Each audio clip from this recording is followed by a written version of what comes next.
Chacun et à chacune. Ce matin, on va vous parler de santé et de l'échec de François Legault.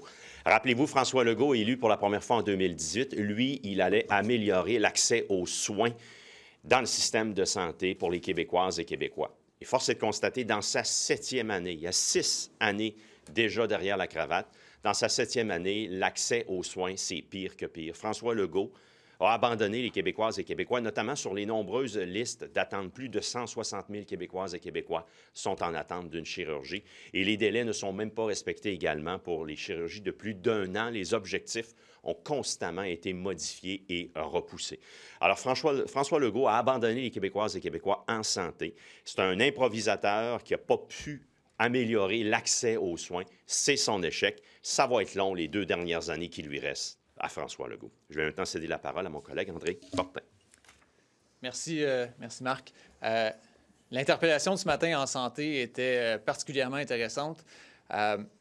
On a eu l'impression très nette en quittant cette rencontre-là que le ministre Dubé avait surpris son propre gouvernement.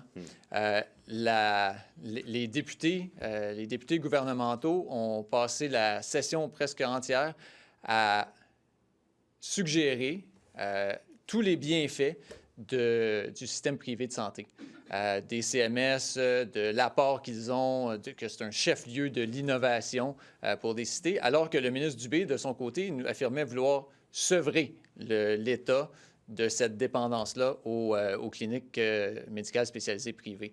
Alors, on a vraiment l'impression que Christian Dubé a surpris son propre parti. Sur le fond des choses, on va participer à l'exercice. On va voir ce qui est proposé, mais il faut faire les choses correctement. Et ça, c'est une habitude du ministre Dubé. Là. Il présente des grands principes. On travaille avec lui, comme ça a été le cas pour les agences privées au niveau des infirmières. Mais dans l'application, il ne fait pas le travail nécessaire pour que ça aboutisse à bon port. On l'a vu cet été là, avec les pénuries importantes sur la Côte-Nord qui ont mené à des situations périlleuse, disons, pour des patients. Alors, on va lui demander de faire correctement les choses à ce niveau-là.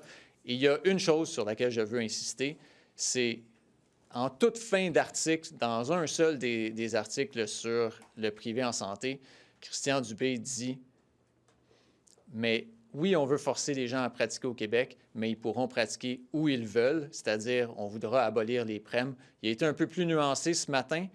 Mais l'idée d'abolir les prêmes, c'est dangereux, c'est risqué pour des patients en région. La raison pour laquelle on propose un plan d'effectifs médical régional à chaque année, c'est pour s'assurer que les gens en Gaspésie, sur la Côte-Nord, en Abitibi-Témiscamingue ont accès à des médecins de famille. Il n'y a aucun problème de recrutement de médecins de famille à Montréal, à Québec, en Estrie, là où les facultés de médecine sont. Il y a des graves problèmes de recrutement dans ces régions-là. Alors, si on abolit les prêmes, j'espère que le ministre Dubé a autre chose en tête, mais je vous le dis, il va nous trouver sur son chemin si c'est pour diminuer l'accès aux médecins en région.